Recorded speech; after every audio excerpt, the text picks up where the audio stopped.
لیجیے اب اس وائس کی ایک ریکارڈنگ سنیے جو جامع مسجد کے امام صاحب مولانا حافظ الحاج محمد ابراہیم خوشتر صدیقی قادری رضوی نے آج جمعے کی نماز سے پہلے فرمایا ہے۔ الحمدللہ حمدا کثیرا طیبا مبارکا فیہ هو الاول هو الاخر هو الظاہر هو الباطن وهو بكل شيء علیم۔ اعوذ باللہ من الشیطان الرجیم بسم اللہ الرحمن الرحیم ولا تموتن الا وانتم مسلمون صدق اللہ مولانا العظیم وصدق رسوله النبی الکریم ونحن على ذلك لمن الشاہدین والشاکرین والحمد للہ رب العالمین۔ اللہ کے آخری اور مقدس رسول حضرت محمد مصطفیٰ صلی اللہ تعالی علیہ وسلم کی بارگاہ میں ادب و احترام کے ساتھ ایک مرتبہ نذرانے درود و سلام عرض کیجیے۔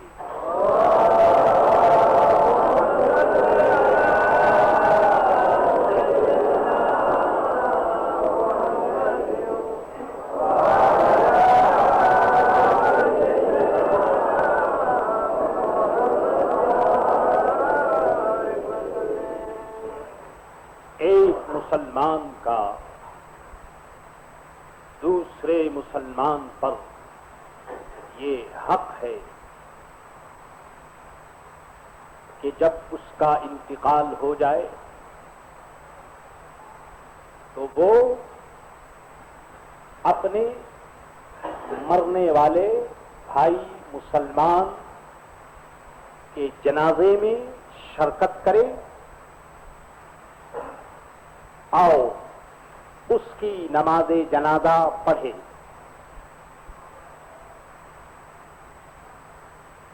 یہ ایک حق ہے جو لا الہ الا اللہ محمد الرسول اللہ پڑھنے والوں پر عائد ہوتا ہے۔ یہی وجہ ہے کہ علماء کرام نے ارشاد فرمایا کہ مرنے والے مسلمان کے جنازے میں شرکت کرنی، حاضر ہونا، اگر مرنے والا اپنا پڑوسی ہو، اپنا خیشی ہو یا کوئی نیک مسلمان ہو تو اس کے جنازے میں شرکت کرنی نفل نماز پڑھنے سے افضل اور بہتر ہے۔ اس سے اندازہ ہوتا ہے کہ اس گیدرنگ، اس اجتماع کے لیے اسلام نے کس قدر تاکید کے ساتھ حکم دیا ہے۔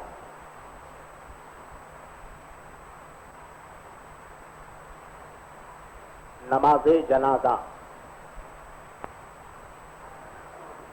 یاد رکھو یہ دن سب پر آنا ہے اور اس مرد مومن کے لیے جو دنیا سے گزر گیا اور مسلمانوں کی ایک جماعت اس کی نماز پڑھنے کے لیے، دعا کرنے کے لیے حاضر ہے، تو سوچنا چاہیے کہ یہ مرد مومن کس قدر خوش نصیب ہے، اس کی دعا کے لیے ایک مسلمانوں کی جماعت حاضر ہے۔ اس موقع پر یہ بھی یاد رکھیے کہ میت کو جو ثواب پہنچتا ہے وہ نماز جنازہ پڑھنے کا ثواب پہنچتا ہے۔ ایک آدمی خالی جنازے کے پیچھے چلے، خالی جنازے کے پیچھے چلنا بھی اس چلنے والے کو ثواب تو ملے گا، لیکن میت کو جو فائدہ ہے وہ اس میں ہے کہ نماز جنازہ میں شرکت کی جائے۔ ایک آدمی ویسے ہی اپنا نام دکھانے کے لیے اور ویسے ہی اپنے آپ کو شو کرنے کے لیے آن کر کھڑا ہو گیا تو یقین مانیے کہ اس سے میت کو کوئی فائدہ نہیں۔ میت کو تو فائدہ جب پہنچے گا جب وہ مسلمان باوضو اور طہارت کے ساتھ میت کی نماز جنازہ ادا کر۔ اس موقع پر یہ مسئلہ بھی یاد رکھیے کہ نماز جنازہ پڑھ لینے کے بعد اگر کسی شخص کو ضرورت ہو اور کام ہو تو مرنے والے مسلمان کا جو ولی ہے، جو قریبی رشتے دار ہے، ولی، اس سے اجازت لے کر نماز جنازہ کے بعد ہو جا سکتا ہے۔ اور اگر اللہ تعالیٰ کسی کو توفیق دے اور قبرستان تک جانے کا اگر اس کو موقع ہو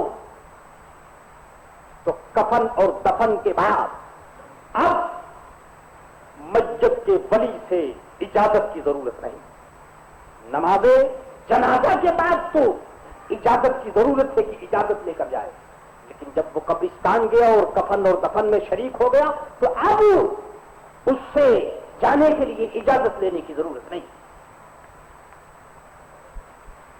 آپ یہ سن چکے کہ مسجد کو اٹھا کر نماز جنازہ کی جگہ جو متعین ہے وہاں لا کر مسجد کو رکھ دیا گیا۔ اگر کسی نماز کے وقت جنازہ آیا تو مسئلہ یہ ہے کہ فرض اور واجب اور سنتوں کے ادا کرنے کے بعد نماز جنازہ پڑھی جائے۔ نماز جنازہ میں 3 صفوں کا خیال رکھنا چاہیے کم سے کم، اور اگر زیادہ ہو جائے تو سبحان اللہ، بڑی اچھی بات، لیکن کم سے کم 3 صفیں اور 3 لائنیں ضروری ہیں۔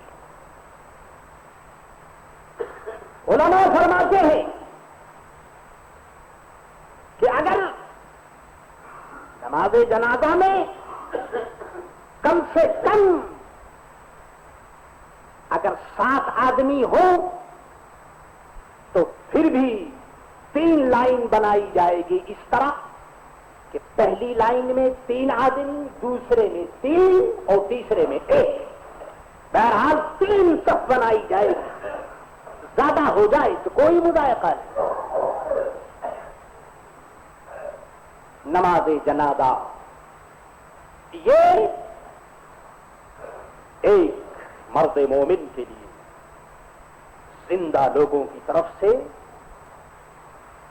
بہترین تحفہ اور بہترین دعا ہے۔ نماز جنازہ میں خوب یاد رکھ لیجیے 2 فرض ہیں، 4 مرتبے اللہ اکبر کہنا یہ فرض ہے۔ نماز جنازہ کے لیے قیام کرنا، کھڑا ہونا، کھڑے ہو کر نماز جنازہ ادا کرنا یہ بھی فرض ہے۔ اس کے بعد 3 سنتیں مؤکدہ ہیں۔ پہلی سنت تو یہ ہے کہ ثنا پڑھنا، یعنی سبحانک اللہم بحمدک۔ دوسری سنت یہ ہے کہ درود پڑھنا، اور تیسری سنت مؤکدہ یہ ہے کہ میت کے لیے دعا کرنا۔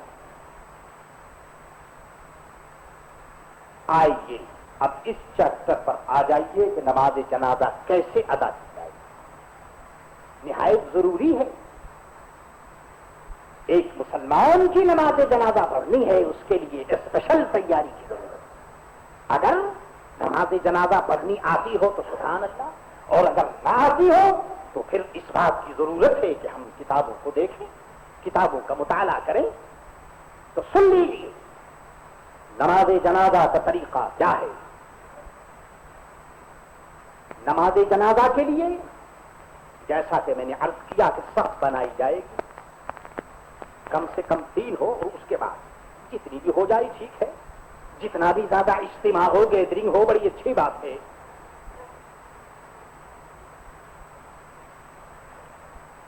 اس کے بعد امام نماز جنازہ ادا کرانے کے لیے کھڑا ہو۔ امامت کا حق کس کو پہنچتا ہے؟ اور نماز